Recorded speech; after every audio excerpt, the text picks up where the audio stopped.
Kurang lebih 20 tahun yang lalu, para penggemar otomotif dan bahkan masyarakat umum yang gak care sama otomotif pun semua heboh dengan munculnya Toyota Avanza dan kembarannya Daihatsu Xenia.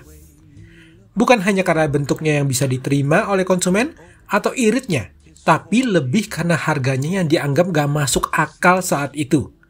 Apa pernah kebayang brand gede seperti Toyota bisa punya mobil yang layak, 7-seater, dan harganya di bawah 100 juta?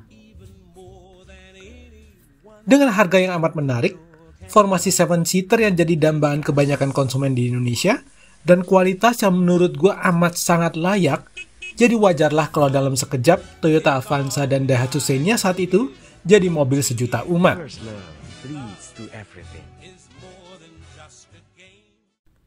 Tapi, itu cerita 20 tahun yang lalu.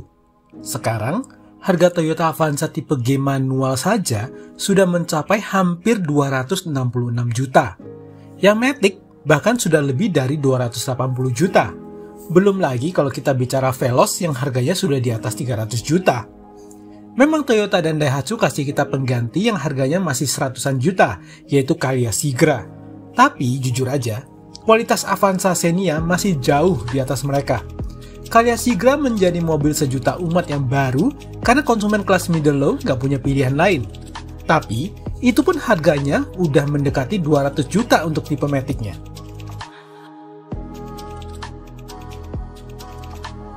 Dan gilanya, kenaikan harga mobil Avanza yang gue anggap agak liar ini juga terjadi di semua brand dan semua tipe mobil. Bayangin, harga Camry Hybrid terbaru dan Accord terbaru sudah mencapai 950 jutaan. Padahal, 10 tahun yang lalu, Accord seperti yang gue pakai masih di harga 500 jutaan. Begitu juga Camry. Alphard sekarang sudah 1,5 M. Padahal, 10 tahun yang lalu, harganya masih sekitar 700 atau 800 jutaan kalau gue nggak salah. Belum kalau kita bicara brand Eropa kayak BMW, Mercedes, dan Audi. Lalu, kita mesti gimana ya? Kenaikan harga mobil brand Jepang dan Eropa bikin kita berpikir untuk beralih ke brand Cina. Itu sebabnya awalnya Wuling dan kawan-kawan sempat booming. Convero dan Almas dirasa amat sangat menggoda sehingga membuat konsumen mencoba beli dan pakai brand Cina. Bayangin, harganya bisa beda ratusan juta antara Almas dengan CR-V.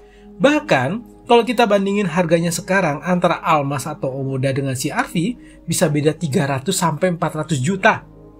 Denza, yang katanya brand mewah dari BYD, harganya juga lebih murah 600 juta dari Alphard. Tapi, sampai sinilah keunggulan mobil Cina berakhir dan masalah baru muncul.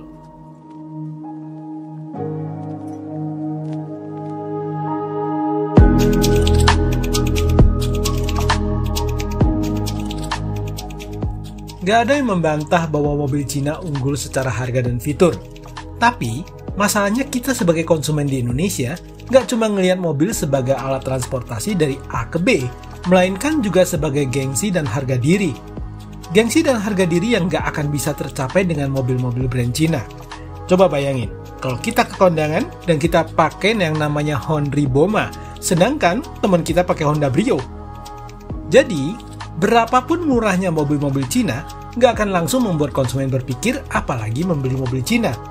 Hal tersebut diperparah lagi dengan image mobil Cina yang minim spare part, resale value-nya yang hancur, lebih boros daripada mobil Jepang, dan build quality yang jelek.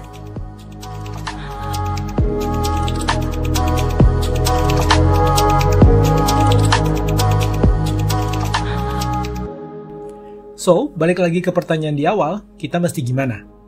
So far, gua rasa kita nggak punya banyak pilihan. Suka nggak suka, sebagian besar dari kita tetap depend on mobil Jepang, meskipun harganya jauh lebih mahal. Jadi artinya, gue harus kerja ekstra keras lagi hanya supaya gue bisa beli dan punya mobil Jepang. Oh, malangnya nasib gue.